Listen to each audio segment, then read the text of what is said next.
ನಾನು ಒಂದು ಉದಾಹರಣೆಗೆ ಏನು ಹೇಳ್ತಾ ಇರ್ತೀನಿ ಅಂದರೆ, ಮೊದಲು ಒಂದು ಬೀಜ ಭೂಮಿಯಲ್ಲಿ ಬಾಗುತ್ತೆ, ಬಾಗಿದ ಮೇಲೆ ಮಣ್ಣಲ್ಲಿ ಮಣ್ಣಾಗುತ್ತೆ, ಮಣ್ಣಾದಮೇಲೆ ಅದು ಮೊದಲು ಬೇರಾಗುತ್ತೆ, ಮೊದಲು ಮೊಳಕೆ ಆಗೋಲ್ಲ. ನೋಡಿದ್ದೀರಾ ಸಸಿ? ಮೊದಲು ಬೇರಾಗುತ್ತೆ, ಬೇರಾದಮೇಲೆ ಮೊಳಕೆ ಹೊಡೆದು ಸಸಿ ಆಗುತ್ತೆ, ಸಸಿ ಆದಮೇಲೆ ಮರವಾಗುತ್ತೆ, ಎಮ್ಮರವಾಗುತ್ತೆ, ಫಲ ಕೊಡುತ್ತೆ, ಸಹಸ್ರ ಫಲ ಕೊಡುತ್ತೆ. ಹಾಗೆ ಇವತ್ತು ನಮ್ಮ ಪೂರ್ವಜರು, ಈ ಊರಿನ ಪೂರ್ವಜರು ಹಿರಿಯರು ಗುರುಗಳ ಸಮ್ಮುಖದಲ್ಲಿ ಒಂದು ಸಸಿಯನ್ನು ನೆಟ್ಟಿದ್ದಾರೆ, ಬೀಜವನ್ನು ಮಣ್ಣಲ್ಲಿ ಹಾಕಿದ್ದಾರೆ. ಆ ಬೀಜ ಯಾವುದಪ್ಪ ಅಂತೇಳಿ ಒಂದು ಅಕ್ಕನ ಬಳಗ, ವೀರಭದ್ರೇಶ್ವರ ಗೋಷ್ಠಿ. ಈ ಎರಡೂ ಗೋಷ್ಠಿಗಳು ಏನಾಗಿದೆ ಅಂತೇಳಿ, ಎರಡು ಮೊಳಕೆಗಳು, ಬೀಜಗಳು ಮೊಳಕೆ ಆಗಿದೆ. ಮೊಳಕೆಯಾಗಿ ಶತಮಾನ ಸಹಸ್ರ 3-4 ದಶಮಾನಗಳ ಉಪಾಧಿಯಲ್ಲಿ, ಇವತ್ತು ಸುಮಾರು 70 ವರ್ಷಗಳ 7 ದಶಮಾನಗಳ ಉಪಾಧಿಯಲ್ಲಿ ಇವತ್ತು ಅದು ಮರವಾಗಿ ಬೆಳೀತಾ ಇದೆ. ಬರೀ ಬೆಳೆದಿದೆ ಅನ್ನೋದಕ್ಕಿಂತಲೂ ಸಾಕಷ್ಟು ಫಲಗಳನ್ನು ಕೊಟ್ಟಿದೆ. ಒಂದು ಸಾಂಕೇತಿಕವಾಗಿ ಒಂದು ಗಿಡ, ಒಂದು ತೆಂಗಿನಕಾಯಿ ಭೂಮಿಯಲ್ಲಿ ಬೆಳೀತು ಅಂದರೆ ಸಹಸ್ರ ಫಲ ಕೊಡುತ್ತೆ. ಅಂದಮೇಲೆ ಈ ಗೋಷ್ಠಿ ಸಂಘಟನೆಯನ್ನು ಮಾಡಿ ಸಾಕಷ್ಟು ಸಸಿಗಳನ್ನೇ ಮೊಳಕೆಗಳನ್ನು ಬಿತ್ತಿರೋದ್ರಿಂದ ಸಾಕಷ್ಟು ಪ್ರತಿಫಲವನ್ನು ಕೊಡ್ತಿರೋದ್ರಲ್ಲಿ ಯಾವ ಅನುಮಾನವಿಲ್ಲ ಅಂತ ನೆನೆಸ್ಕೋಬೇಕು. ನನಗೆ ಇವರೆಲ್ಲ ಹೆಸರೇನು ಗೊತ್ತು ಅಂದರೆ ನಿಮಗೆ ಗೊತ್ತಾ ಇಲ್ಲ, ನನಗೆ ಗೊತ್ತಿಲ್ಲ. ಮೊದಲು ನಾನು ಶಿವಮೊಗ್ಗದಲ್ಲಿ ಓದಬೇಕಾದ್ರೆ ವಿಜಯಪುರದ ಮರಿ ಅಂತೇಳಿ ಎಲ್ಲರೂ ನೆನೆಸ್ಕೊಂಡ್ಬಂದಿದ್ದೆ. ನೆನಪಿದೆಯಾ ನಿಮಗೆ? ಬಂದಿದ್ರಲ್ಲ ಬೇಕಾದ್ರೆ. ನಾನು ಶಿವಮೊಗ್ಗದಿಂದ ಇಲ್ಲಿಗೆ ಮೊದಲು ಬಂದಿದ್ದೆ. ಅಕ್ಕನ ಬಳಗದ ಗೋಷ್ಠಿಯಲ್ಲಿ ಆವತ್ತಿಗೆ ನಾನು 400 ವಚನ ಕಲ್ತಿದ್ದೆ, ಸಾಕಷ್ಟು ಸುಭಾಷಿತ ಕಲ್ತಿದ್ದೆ. ಆದರೆ ಇಲ್ಲಿ ಬಂದು ಕುಂತ್ಕೊಂಡಾಗ ಏನಾಯಿತು ಅಂದರೆ, ಈ ಸ್ಟೇಜ್ ಫಿಯರ್ ಇದೆ, ಅಲ್ಗಾಡ್ಸೋದು. ಅದು ಫಸ್ಟ್ ಬಂದು ನಿಂತ್ಕೊಂಡಿದ್ದೆ ನಾನು ವಿಜಯಪುರದಲ್ಲಿ. ಇದನ್ನು ನೆನೆಸ್ಕೊಳ್ತಾ ಇರ್ತೀನಿ. ಆವಾಗ ನನಗೆ ಕಾಮಾಕ್ಷಕ್ಕವರು, ಆಮೇಲೆ ಸುಮತಕ್ಕವರು ಎಷ್ಟು ಧೈರ್ಯ ತುಂಬಿದ್ರು ಅಂತ ಹೇಳಿದರೆ, ಒಂದು ನಿಮ್ಗೆ ಅವತ್ತಿನ ಘಟನೆ ನೆನೆಸ್ಕೊಳ್ತೀನಿ ನಿಮಗೆ. ಏನಪ್ಪ ಅಂತ ಹೇಳಿದರೆ, ಧರ್ಮೋ ರಕ್ಷತಾ ಮನುಶ್ರುತಿ ಅಂತ ಕೂಡಿಸಿ ಹೇಳ್ಬಿಟ್ಟೆ. ಅದು ಮನುಶ್ರುತಿಯಲ್ಲಿ ಬರುವ ವಾಕ್ಯ ಅಂತ ಹೇಳ್ಬೇಕಾಯ್ತಲ್ಲ, ಕೂಡಿಸಿ ಹೇಳಿ ನನಗೆ ಅರ್ಥ ಆಯಿತು. ಓ, ನಾನು ಎಲ್ಲೋ ತಪ್ಪಿದೆ ಅಂತ. ತಪ್ಪಿದೆ ಅಂದ ತಕ್ಷಣ ವೈಬ್ರೇಷನ್ ಸ್ಟಾರ್ಟ್ ಆಯಿತು. ಓ, ನಾನು ಎಲ್ಲೋ ತಪ್ಪು ಅಂತ. ಅಂದರೆ ಕೂಡಿಸಿ ಹೇಳಿದ್ನಲ್ಲ, ಅದು ಬಿಡಿಸಿ ಹೇಳಬೇಕಾಯ್ತು, ಕೂಡಿಸಿ ಹೇಳಿದೆ ಅಂತ ಅದು ವೈಬ್ರೇಷನ್ ಸ್ಟಾರ್ಟ್ ಆಯಿತು.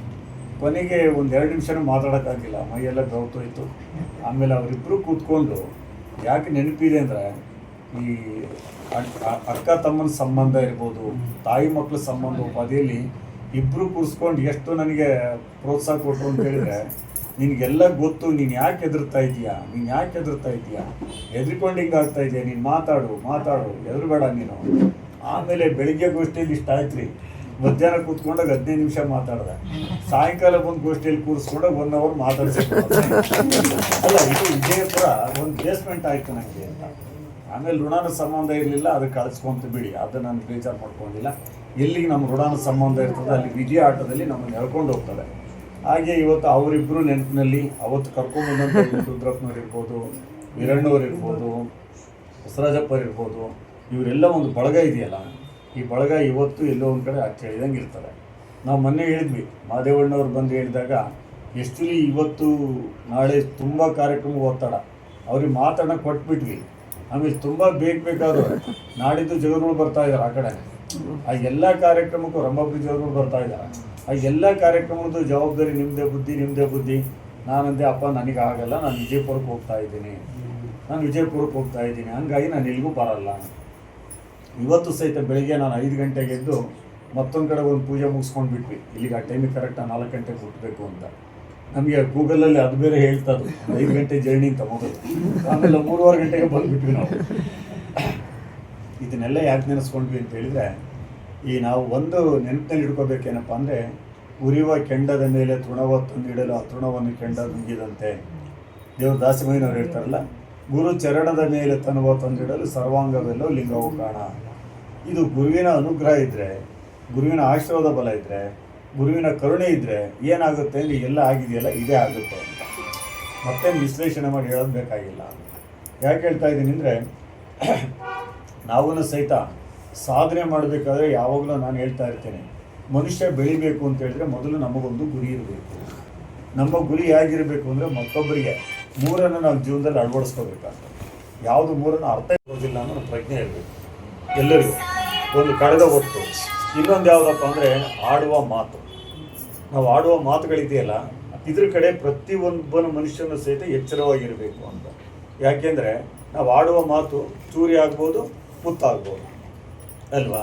ಅದಕ್ಕೆ ನಾವು ಆಡುವ ಮಾತು, ಇನ್ನೊಂದು ಕಳೆದ ಹೊತ್ತು, ಇನ್ನೊಂದು ಯಾವುದು ಯಾವುದು ಅದೇ ಕಳೆದ ಸಮಯ, ಇನ್ನೊಂದು ಯಾವುದು ಅಂದರೆ ಒಡೆದ ಮುತ್ತು ಅಂತ ಹೇಳ್ತಾರೆ ಅಲ್ಲ. ಅವು ಮೂರು ಮತ್ತೆ ಯಾವತ್ತೂ ಮರಳಿ ಬರೋದಿಲ್ಲ. ಅವು ಬರೋದಿಲ್ಲ ಅಂದಮೇಲೆ ಅವನ ಜೋಪಾನ ಮಾಡೋದು ನಮ್ಮ ಕರ್ತವ್ಯ ಅಲ್ವಾ? ಆ ಕರ್ತವ್ಯ ಹೇಗಿರಬೇಕು ಅನ್ನೋದಕ್ಕೆ ಹೇಳ್ತಾ ಇರ್ತೇನೆ. ನಮ್ಮ ಬೆಳವಣಿಗೆ ಸಾಧನೆ ಹೇಗಪ್ಪ ಅಂತ ಹೇಳಿದ್ರೆ, ಮನುಷ್ಯ ಮೊದಲು ಕಲಿಬೇಕಾಗಿರೋದು ಸಮಯ ಪ್ರಜ್ಞೆ. ಆ ಸಮಯ ಪ್ರಜ್ಞೆ ಎಷ್ಟಿದ್ರೂ ಸಾಲದು. ನಾವು ಹೇಳ್ತೇವೆ ಒಬ್ಬ ಜಾಬಲ್ಲಿದ್ದಾನೆ ಅಂದರೆ 8 ಅವರ್ಸ್ ಡ್ಯೂಟಿ ಮಾಡಿದರೆ ಸಾಕು ಅಂತಾರೆ. ನಾನು ಹೇಳ್ತೀನಿ 8 ಅವರ್ಸ್ ಡ್ಯೂಟಿ ಮಾಡಿದರೆ ನೀನು ಹಾಳಾಗೋದೆ ಹೋಗಿ ಹಳ್ಳತ್ತಿ ಅಂತೀನಿ ನಾನು. ಮತ್ತು ಎಷ್ಟು ದುಡಿಬೇಕು ಅಂದರೆ ಕನಿಷ್ಠ 18 ಗಂಟೆ ದುಡಿಬೇಕು. ಕೇವಲ ನಿನಗೆ ಬೇಕಾದ್ರೆ 6 ಗಂಟೆ ರೆಸ್ಟ್ ಸಾಕು ಅಂತ. ಅದಕ್ಕೆ ಹೇಳ್ತಾರೆ, ಇದರಲ್ಲಿ ಶಬರಿಮಲೆನೇ ನೀವು ಯಾರೂ ಹೋಗಿಲ್ಲ ಅನಿಸುತ್ತೆ, ನೀವೆಲ್ಲ ನೋಡಿದ್ದೀರಿ ಮಾಧ್ಯಮಗಳಲ್ಲಿ ಅಲ್ಲ. ಮಾಧ್ಯಮಗಳಲ್ಲಿ ಹೋಗ್ಬೇಕಾದ್ರೆ ಇರುಮುಡಿ ಅಂತ ಕಟ್ಕೊಂಡು ಹೋಗ್ತಾರೆ. ಅದನ್ನು ಯಾಕೆ ನೆನಪು ಮಾಡ್ತೀನಿ ನಿಮಗೆ ಅಂತ ಹೇಳಿದ್ರೆ, ಇವನ್ನೆಲ್ಲ ಒಂದು ನಮ್ಮ ಪೂರ್ವಜರು ಯಾವುದೇ ಒಂದು ಸೈದ್ಧಾಂತಿಕವಾಗಿ ಒಂದು ಪುಣ್ಯಕ್ಷೇತ್ರಗಳು ಅಂತ ಕರೀತಾರೆ ಅಂದರೆ ಅಲ್ಲೊಂದು ಅರ್ಥಗರ್ಭಿತವಾಗಿರ್ತಕ್ಕಂಥದ್ದನ್ನು ಇಟ್ಟಿದ್ದಾರೆ. ಅದನ್ನು ನಾವು ಅರ್ಥೈಸ್ಕೋಬೇಕಾದ್ರು ನಾವು ಆ ಕ್ಷೇತ್ರದ ಹೇಳ್ತಾ ಇಲ್ಲ, ಆ ಕ್ಷೇತ್ರದ ಮಹಿಮೆ ಹೇಳ್ತಾ ಇಲ್ಲ. ಆ ಕ್ಷೇತ್ರಕ್ಕೆ ಹೋಗ್ಬೇಕಾದ್ರೆ ನಾವೊಂದು ಸಾಧನೆ ಮಾಡ್ತೀವಲ್ಲ, ನಮ್ಮವರೊಂದು ಸಾಧನೆ ಮಾಡ್ತಾರಲ್ಲ, ಆ ಸಾಧನೆ ಬಗ್ಗೆ ಸ್ವಲ್ಪ ಮೆಲುಕಾಕ್ಲಿಕ್ಕೆ ಹೇಳ್ಕೊಡ್ತೀನಿ ನಿಮಗೆ. 18 ಮೆಟ್ಟಲುಗಳಂದ್ರೆ ಇರುಮುಡಿ ಅಂತ ಕಟ್ತಾರೆ ಅಲ್ಲ. ನಾನು ನೋಡಿಲ್ಲ, ನಾನು ಮಾಧ್ಯಮದಲ್ಲೇ ನೋಡೋದು. ಇರುಮುಡಿ ಅಂತ ಕಟ್ಕೊಳ್ತಾರೆ. ಆಮೇಲೆ ಆ ಸಂದರ್ಭದಲ್ಲಿ ಏನಪ್ಪ ಅಂದರೆ, ತನ್ನ ಧರ್ಮಪತ್ನಿ ಅಡುಗೆ ಮಾಡಿದ್ರು ಊಟ ಮಾಡಲ್ಲ, ತಾಯಿ ಅಡುಗೆ ಮಾಡಿದ್ರು ಊಟ ಮಾಡಲ್ಲ. ಹೌದಾ? ಹೌದು ತಾನೆ? ಬೆಳಿಗ್ಗೆ ಎದ್ದವರು ಅವ್ರು 4 ಗಂಟೆಗೆ ಹೇಳೋದು ಕಂಪಲ್ಸರಿ ಹೇಳ್ತಾರೆ.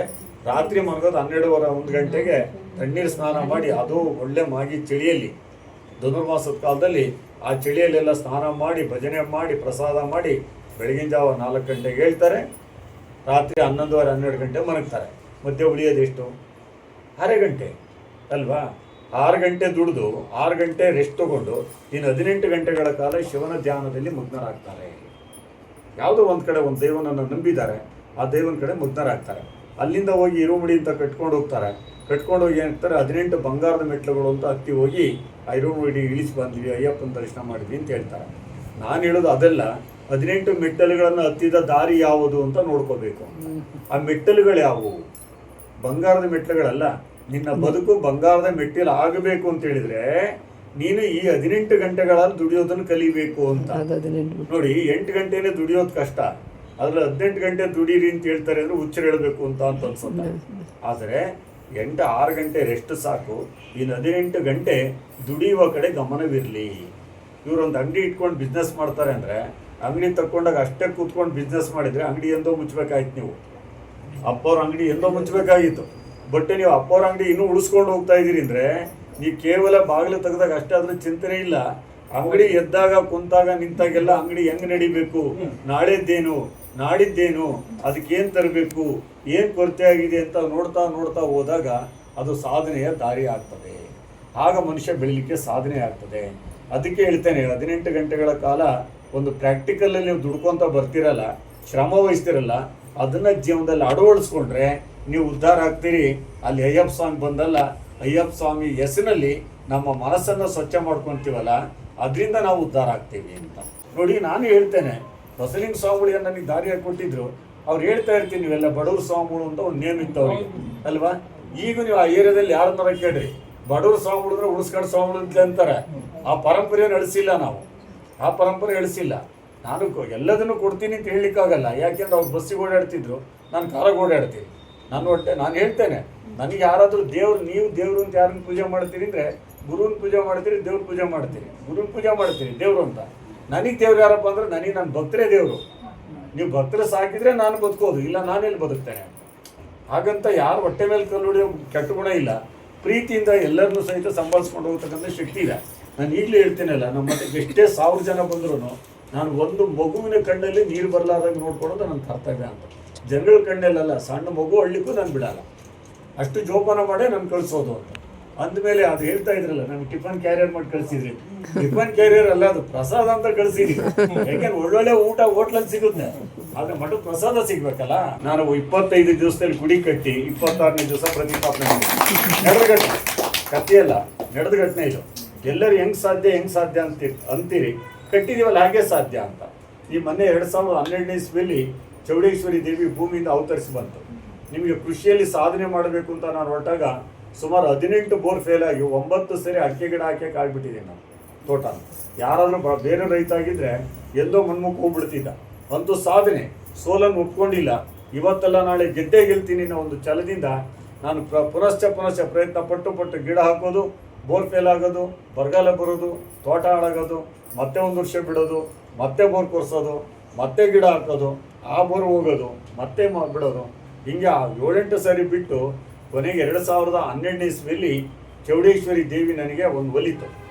ಆ ತಾಯಿ ಏನು ಹೇಳಿದ್ರು ಅಂದರೆ, ರುದ್ರನ ಜೊತೆಯಲ್ಲಿ ನಾನು ಅವಳ ಸಹೋದರಿ ನಿನ್ನ ಕ್ಷೇತ್ರದಲ್ಲಿ ಬರ್ತೇನೆ, ನನಗೊಂದು ಗುಡಿ ಕಟ್ಕೊಡು, ನನಗೊಂದು ಜಾಗ ಕೊಡು ಅಂತ. ಗುಡಿಯಲ್ಲ, ಒಂದು ಮರದ ಕೆಳಗೆ ಜಾಗ ಕೊಡು, ನಾನು ಬರ್ತೀನಿ. ಬಟ್ ಬರೋದೆಲ್ಲಿಂದ ನಾನು 63 ಅಡಿ ಆಳದಿಂದ ಬರ್ತೇನೆ, ನಾನು ನಿನ್ನ ಹತ್ರಕ್ಕೆ ಬರಲೇಬೇಕು, ನಿನ್ನ ರಕ್ಷಾ ಕವಚವಾಗಿರ್ತೇನೆ, ನೀನು ನನಗೊಂದು ಜಾಗ ಕೊಡು ತುಂಬ ಕಾಡ್ಲಿಕ್ಕತ್ತದು. ಕೊನೆಗೆ 4-5 ವರ್ಷ ಕಳೆದ ಮೇಲೆ ಕೊನೆಗೆ ಆಯ್ತು ಬಿಡು, ಈ ನಡಿ ಕಾಡ್ತೀಯ ಅಂದಮೇಲೆ ಬಂದ್ಬಿಡತ್ಲ ಮೇಲೆ. ಆವಾಗ 2012ನೇ ಇಸ್ವಿ ಮಹಾಲಯ ಅಮಾವಾಸ್ಯೆ ದಿನ ರಾತ್ರಿ 8 ಗಂಟೆ 13 ನಿಮಿಷಕ್ಕೆ ಟೈಮ್ ಹಚ್ಚಿ ಕರೆಕ್ಟಾಗಿ ಭೂಮಿಯಿಂದ ಅವತರಿಸಿ ಬಂತು. ಸುಮಾರು 2,000 ಜನ ನೋಡ್ಲಿಕ್ಕೆ ಬಂದಿದ್ರು. ದೇವಿ ಭೂಮಿಯಿಂದ ಬರುತ್ತೆ ಹೆಂಗೆ ಬರುತ್ತೆ ಅಂತ. ಅಂದರೆ ಒಂದು ಬಂಡೆ ಕಲ್ಲನ್ನು ಒಡಿಸಿ ಒಂದು 5 ಅಡಿ ಕೆಳಗೆ ಒಂದು ಬಂಡೆ ಕಲ್ಲು ಬರುತ್ತೆ, ವೀರಭದ್ರದೇವ್ರ ಅಪ್ಪಣೆ ಆಗುತ್ತೆ. ಅಪ್ಪಣೆ ಆದಮೇಲೆ ಹೇಳಿದ್ರು ಅವ್ರು, ಇಂಥ ಜಾಗದಲ್ಲೇ ಬರುತ್ತೆ ಅಂತ. ಅಲ್ಲಿ 5 ಅಡಿ ಒಂದು ಬಂಡೆ ಇದೆ, ಆ ಬಂಡೆ ಒಡಿಸು ದೇವಿ ಮೇಲೆ ಬರ್ತಾಳೆ ಅಂತ. ಬಂಡೆ ಒಡಿಸಿದ ಮೇಲೆ ಆ ದೇವಿ ಮೇಲೆ ಬಂತು. ಆ ದೇವಿ ಬಂದ ಮೇಲೆ ಅವತ್ತೇ ಬೆಳಗಿನ ಜಾವ 4 ಗಂಟೆ ಒಳಗೆ ಒಂದು ಕಟ್ಟೆ ಕಟ್ಟಿ ಅದ್ರ ಮೇಲೆ ಪ್ರತಿಷ್ಠಾಪನೆ ಮಾಡಿದ್ರು. ಬೆಳಗಿನ ಜಾವ 4 ಗಂಟೆ ತನಕ ಆಯ್ತದು, ರಾತ್ರಿ 8 ಗಂಟೆಯಿಂದ. ಮುಂದೆ ನನಗೆ ಅವತ್ತೇ ಒಂದು ಕಲ್ಲಿನ ಗುಡಿ ಕಟ್ಟಬೇಕು ಅಂತ ಆಸೆ ಇತ್ತು 2012ನೇ ಇಸ್ವಿಯಲ್ಲಿ. ಆದರೆ 1 ತಿಂಗಳು ನಾವೆಲ್ಲ ಸರ್ಚ್ ಮಾಡ್ತಾ ಇದ್ವಿ, ಗುಡಿ ಹೇಗೆ ಕಟ್ಟಬೇಕು ಏನು ಅಂತ. 1 ವರ್ಷದೊಳಗೆ ಒಂದು ಕಲ್ಲಿನ ಗುಡಿ ಕಟ್ಟೋಣ, ದೇವಿಗೆ ಒಂದು ಅದ್ಭುತವಾಗಿ ಪವಾಡ ಸದೃಶ ಬಂದಿದೆ ದೇವಿ ಮೇಲೆ, ಒಂದು ಗುಡಿ ಕಟ್ಟೋಣ. ಕೊನೆ ದೀಪಾವಳಿ ಅಮಾವಾಸ್ಯೆ ದಿವಸ ಮತ್ತೆ ರುದ್ರನ ಅಪ್ಪಣೆ ಆಯಿತು, ಆ ದೇವಿಗೆ ನೆತ್ತಿ ಮೇಲೆ ಕಣ್ಣಿದೆ, ಇನ್ನು 1 ತಿಂಗಳೊಳಗೆ ನೀನು ಗುಡಿ ಕಟ್ಟಿ ಕಳಸ ಇಡಲಿಲ್ಲ ಅಂದರೆ ನಿನ್ನ ತಲೆ ಉಳಿಯಲ್ಲ ಅಂತ. ಮುಗಿತಲೆ ಈ ಕತೆ. ಈಗೇನು ಮಾಡೋದು ಅಂತೇಳಿ ಯೋಚನೆ ಮಾಡಿ ಹೆಂಗೆ ಕಟ್ಲಿಕ್ಕೆ ಸಾಧ್ಯ 1 ತಿಂಗಳಲ್ಲಿ ಇಲ್ಲಿ. ಆದರೆ 1 ತಿಂಗಳಲ್ಲಿ ಹೆಂಗೆ ಸಾಧ್ಯ ಅಂತೇಳಿ ಅದೇ ದೀಪಾವಳಿ ಅಮಾವಾಸ್ಯೆ ದಿನ ಬೆಳಿಗ್ಗೆ 5 ಗಂಟೆ 13 ನಿಮಿಷಕ್ಕೆ ಭೂಮಿ ಪೂಜೆ ಮಾಡಿದ್ವಿ. ಕಾರ್ತಿಕ್ ಅಮಾವಾಸ್ಯೆಯಲ್ಲಿ 1 ತಿಂಗಳಲ್ಲಿ ಬೆಳಿಗ್ಗೆ 9 ಗಂಟೆ 13 ನಿಮಿಷಕ್ಕೆ ಕಳಸಾರೋಹಣ ಮಾಡಿದ್ದೀವಿ. ಹೆಂಗೆ ಸಾಧ್ಯ ಅಂದರೆ ಕಟ್ಟಿದ್ದೀವಲ್ಲ ಹಂಗೆ ಸಾಧ್ಯ, ಹೇಳಲಿಕ್ಕೆ ಬರಲ್ಲ, ಮಾಡಿದ್ದೀವಲ್ಲ. ಆದರೆ ಒಂದಂತೂ ಸತ್ಯ ಏನಪ್ಪ ಅಂದರೆ, ನಾನು ಸಂಕಲ್ಪ ಮಾಡಿ ಮಾಡ್ತೀನಿ ಅಂದಾಗ ದೈವ ಹೇಗೆ ನಡೆಸ್ಕೊಂತಾನೋ ಗೊತ್ತಿಲ್ಲ. ದುಡ್ಡಿದ್ದವ್ರು ಮನೆ ಕಟ್ಟೋದು ಕಷ್ಟ ಅಂತಾರೆ, ಬಟ್ ನಾನು ದುಡ್ಡಿಲ್ದಲೇ ಮಠ ಕಟ್ತೀನಿ, ದುಡ್ಡಿಲ್ದಲೇ ಸ್ಕೂಲ್ ಕಟ್ಟಿದ್ದೀನಿ, ದುಡ್ಡಿಲ್ದಲೇ ಚೌಟ್ರಿ ಕಟ್ಟಿದ್ದೀನಿ. ಹೇಗಪ್ಪ ಅಂದರೆ ನನಗೂ ಗೊತ್ತಿಲ್ಲ, ಯಾಕೆ ಕಟ್ಟಿದ್ದೀನಿ ಅಂತ ನನಗೂ ಗೊತ್ತಿಲ್ಲ. ಹಂಗಂತ ಎಲ್ಲರ ಮರದಲ್ಲಿ ಬಿಡಿಸ್ಕೊಂಬರ್ತೀವ? ಏನಿಲ್ಲ. ಏನು ನಮ್ಮ ಸಂಕಲ್ಪ ಮಾಡಿದ್ದೀವಿ, ಹೇಗೋ ಬರ್ತದೆ. ಹಿಂಗೆ ಈಗಲೂ ಸಹಿತ ನಮ್ಮ ಊರೊಳಗೆ ಮೊದಲಿಂದ ಹಳೆ ಮಠ ಇತ್ತು. ಇವ್ರು ನೋಡಿಲ್ಲ, ವೀರಣ್ಣ ಅವರೆಲ್ಲ ಬರ್ತಿದ್ರು, ಮುಂದುದ್ರಪ್ಪ ಅವರೆಲ್ಲ ಬಂದಿದ್ದು ಭಾಳ ಚೆನ್ನಾಗಿ ನೆನಪಿದೆ ನನಗೆ. ಅವರೆಲ್ಲ ಬರ್ತಾ ಇದ್ರಲ್ಲ, ಅವಾಗ ಒಂದು ಹಂಚಿನ ಮಠ ಇತ್ತು. ಅದು ನಾವು ಹೊರಗೆ ಪಟ್ಟಾಧಿಕಾರದ 7ನೇ ವರ್ಷಕ್ಕೆ ಹೊರಗೆ ಶಿಫ್ಟ್ ಮಾಡಿದ್ವಿ. ಆ ಮಠ ಹಂಗೆ ಸಿಕ್ಕಿಲ್ವ, ಹಂಗೆ ಇತ್ತು, ಗದ್ಗೆ ಇದೆ ಅದರೊಳಗೊಂದು. ಅದು ಹಂಗೆ ಕ್ರಮೇಣ ನಶಿಸ್ತಾ ನಾನು ವಾಸ ಬೇರೆ ಅಲ್ಲಿ ಬಿಟ್ವಿ, ಹೊರಗೆ ಬಂದ್ವಿ. ಹಂಗಾಗಿರೋದ್ರಿಂದ ಅದು ಹೋಗಿ ಕೊನೆ ಕಳೆದ ವರ್ಷ ಮಳೆಗಾಲದಲ್ಲಿ ಬಿದ್ದೋಯ್ತು. ಮತ್ತು ಗದ್ಗೆ ಬಯಲಲ್ಲಿ ಬಿಡಬಾರ್ದು ಅಂತ ಒಂದು ಸಂಕಲ್ಪ ಮಾಡಿ ಒಂದು ಕಲ್ಲಿಂದ ಕಟ್ಟೋಣ ಬಹುದಿನಗಳ ಕನಸು ಅಂತ ಸ್ಟಾರ್ಟ್ ಮಾಡಿದ್ವಿ. ನೋಡಿ 1 ತಿಂಗಳಾಯಿತು ಸ್ಟಾರ್ಟ್ ಮಾಡಿ. ನಾನು ಶ್ರಾವಣದೊಳಗೆ ಗದ್ಗೆ ಕಟ್ಟಡನ ಮುಗಿಸ್ತೀನಿ ಅಂತೀನಿ. ಇನ್ನು 3 ತಿಂಗಳ 4 ತಿಂಗಳಲ್ಲಿ ಹೆಂಗೆ ಸಾಧ್ಯ ಅಂದರೆ, ಈ ಹುಡುಗರು ಅಂಥವ್ರೆ ಬಂದಿದ್ದಾರೆ, ಹುಡುಗರು ಹಂಗೆ ಬಂದಿದ್ದಾರೆ. ಆಲ್ರೆಡಿ ನಿನ್ನೆ ದಿನನೂ 4 ಕಡೆಗೆ ಇದಕ್ಕೆ ನಿಲ್ಲಿಸಿದ್ವಿ ಗೋಡೆನ, ಎಲ್ಲ ಕಟ್ಟಡದನ್ನ ಕೆತ್ತನೆ ಮಾಡಿ ತೊಗೊಂಡು ಫಿಟ್ ಮಾಡಿದ್ದಾರೆ. ಇವತ್ತು ಆಗ್ತಾ ಇದ್ದಾರೆ. ನಾನು ಹೇಳಿದೆ, ನಂಗೆ ಅದೆಲ್ಲ ಗೊತ್ತಿಲ್ಲ, ಶ್ರಾವಣದೊಳಗೆ ಕಳಸ ಇಡಕ್ಕೆ ರೆಡಿ ಮಾಡಬೇಕು ನೀನು ಅಂತ. ಬಿತ್ತು ಕಟ್ಟಡನ ಮುಗಿಸಿ ಗೋಪುರನೂ ಬಸವಲಿಂಗ ಸ್ವಾಮಿಗಳು ನಮ್ಮಲ್ಲಿ ಬಂದಿದ್ದೇನೆ ಒಂದು ವಿಶೇಷ. ಸದಾಶಿವ ಶಿವಾಚಾರ್ಯರ ಆಶೀರ್ವಾದದಿಂದ ಬಸವಲಿಂಗ ಸ್ವಾಮಿಗಳ ಆಶೀರ್ವಾದದಿಂದ ಗುರುಮೂರ್ತಿ ದೇವರು ಶಿವಾಚಾರ್ಯರು ಆ ಪರಂಪರೆ ಹೀಗೆ ಬೆಳ್ಕೊಂಬಂದಿದೆ. ಈ ಬಾಂಧವ್ಯ, ಆ ಒಂದು ಅವಿನಾಭಾವ ಸಂಬಂಧ ಹೀಗೆ ಮುಂದುವರಿಲಿ. ನೀವು ಎಲ್ಲನೂ ಮಠದ ಜೊತೆಗೆ ಒಡನಾಟ ಹೀಗೆ ಮುಂದುವರಿಸ್ಕೊಂಡು ಹೋಗಬೇಕು.